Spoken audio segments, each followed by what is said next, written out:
Hello दोस्तों, field technician other home appliances training में आपका स्वागत है। पिछले वीडियो में हमने जाना था लेंज लॉ क्या होता है, ओम्स नियम क्या होता है, बेसिक फंडामेंटल ऑफ इलेक्ट्रिसिटी, इसके बारे में हमने पिछले वीडियो में डिस्कस किया था।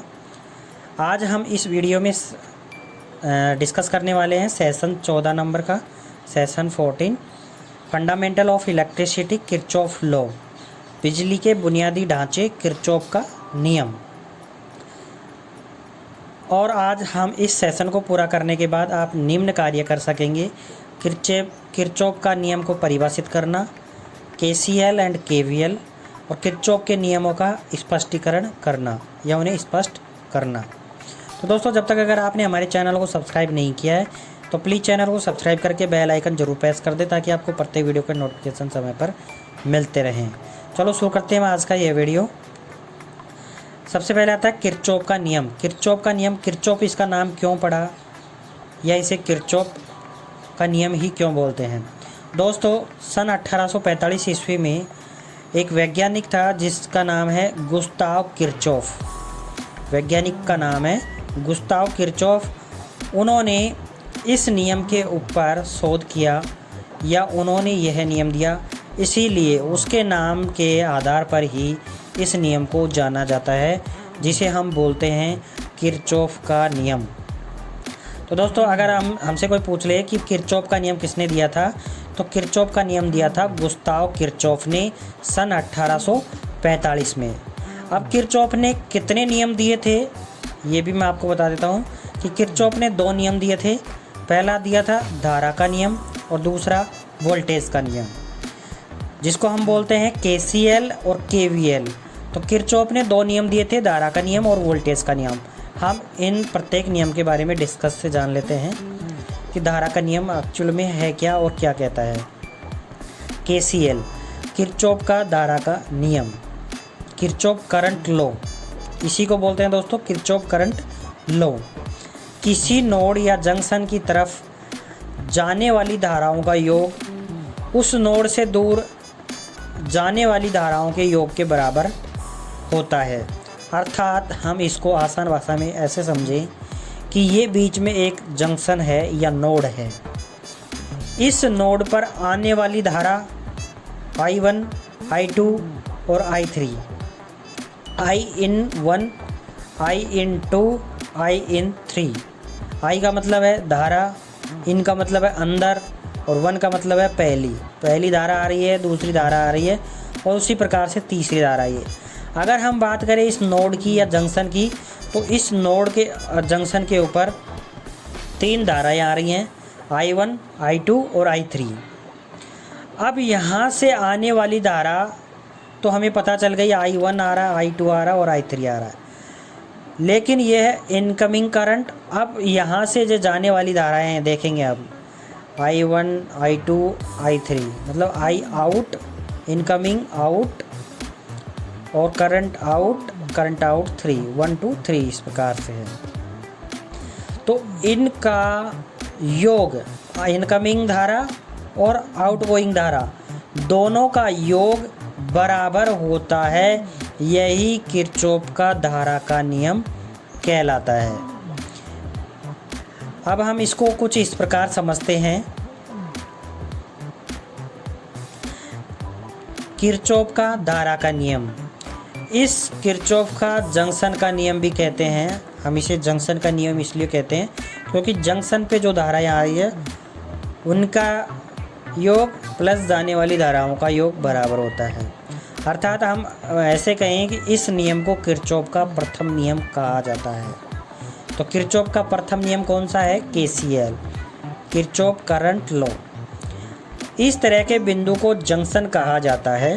इस तरह के बिंदु को, या बीच में, इसमें अभी आपने देखा था जंक्शन था, बिंदु है बीच में जहाँ पे मिलती है इनकमिंग करंट और आउटगोइंग करंट, जहाँ पे मिलती है उसे हम जंक्शन कहते हैं।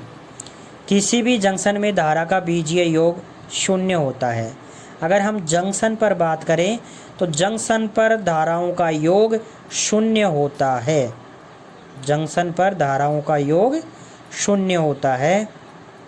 यह नियम आवेश के संरक्षण के नियम पर आधारित है। तो दोस्तों, अगर हमसे कोई भी पूछ ले कि किरचॉफ का धारा का नियम किस पर आधारित है, तो ये है आवेश के संरक्षण के नियम के आधार पर ये आधारित है। तो अगर हम नोड की धाराओं का फॉर्मूला निकालें तो ये है I = I1 + I2 + I3 = 0। ये यहाँ से समीकरण बनता है कि किसी भी जंक्शन में धारा का बीजीय योग 0 होता है।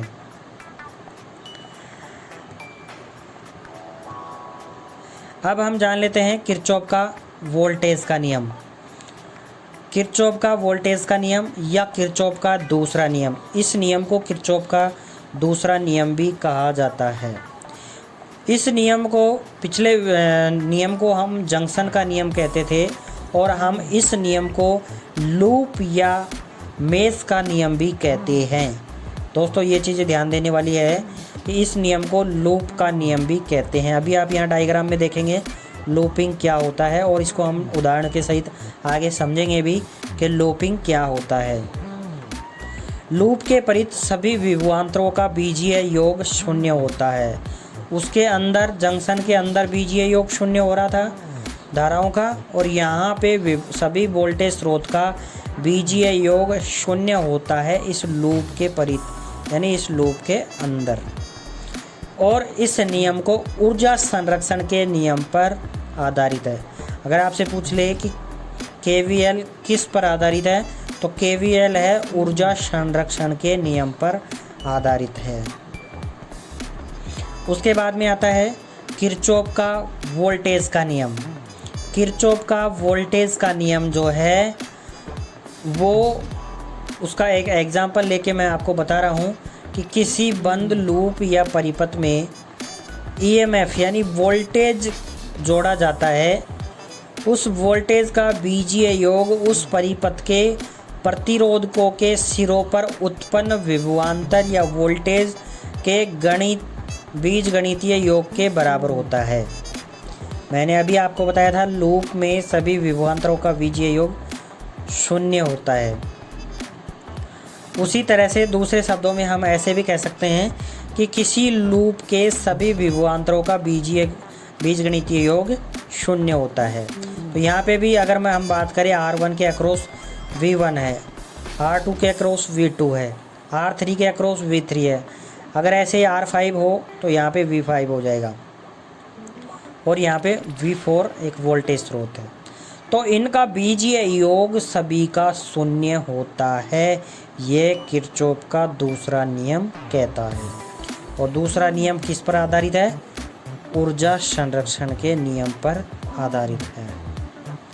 अब हम इसको उदाहरण के सहित समझते हैं कि हमारा यहाँ पे एक वोल्टेज स्रोत लगा हुआ है A और B दोनों नोड के बीच में V1, और R2 के अक्रॉस वोल्टेज है यहाँ पे V2, और एक और वोल्टेज स्रोत लगा दिया हमने जिसको हमने नाम दिया है V3। ऐसे हमारा एक और वोल्टेज स्रोत है R4 के अक्रॉस, जो वोल्टेज है वो है V4।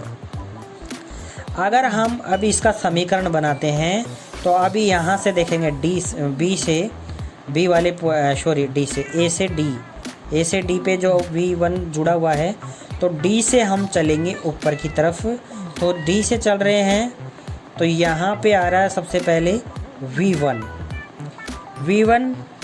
Plus V2 plus V1 plus V2 minus V3 plus V4। अब माइनस यहाँ क्यों लिया है? क्योंकि इसकी डायरेक्शन जो है वोल्टेज स्रोत की वो उल्टी है, इस वजह से हमने यहाँ पे V1 लिया है। इक्वल टू 0, तो यहाँ पे टोटल वोल्टेज कितना हो गया? 0 के बराबर हो गया। अब हम इस समीकरण को आगे इसी प्रकार बढ़ाते हैं। V1 प्लस, अब V2 क्या है? यहाँ पे V2 क्या है? यहाँ पे इसमें बहने वाली धारा और प्रतिरोध का गुणनफल, तो यहाँ पे क्या है? I2 और R2 minus V3 plus I4 R4 बराबर 0। इसी प्रकार से ये समीकरण बनता है। अगर अभी भी आपको समझ में नहीं आया तो एक सरल सा मैंने आपको एक नीचे डायग्राम दिया है, उससे आपको समझ में आएगा। यहाँ पे जुड़े हुए हैं 5 प्रतिरोध R1 R2 R3 R4 R5, और एक वोल्टेज स्रोत जुड़ा हुआ है V1। अब इस V1 इस लूप के अंदर अगर हम वोल्टेज की बात करें या KVL की बात करें, यहाँ पे केवल लगाते हैं तो यहाँ पे 0 वोल्टेज हो जाता है। अभी आप देखेंगे V1 plus V2 plus V3 plus V4 plus V5 plus V6, तो टोटल बराबर 0। तो ये है किरचॉफ का वोल्टेज का नियम। तो दोस्तों आई थिंक आपको ये वीडियो पसंद आया होगा। अगर हमारा ये वीडियो पसंद आया आपको तो प्लीज़ हमारे इस वीडियो को लाइक करें, शेयर करें, और अगर आप हमारे चैनल पर पहली बार आए हैं तो अपने चैनल को सब्सक्राइब करके बेल आइकन ज़रूर प्रेस कर लें, ताकि ऐसे ही और वीडियो के नोटिफिकेशन आपको समय पर मिलते रहें। मिलते हैं आपको अगले वीडियो के साथ, तब तक के लिए जय हिंद जय भारत।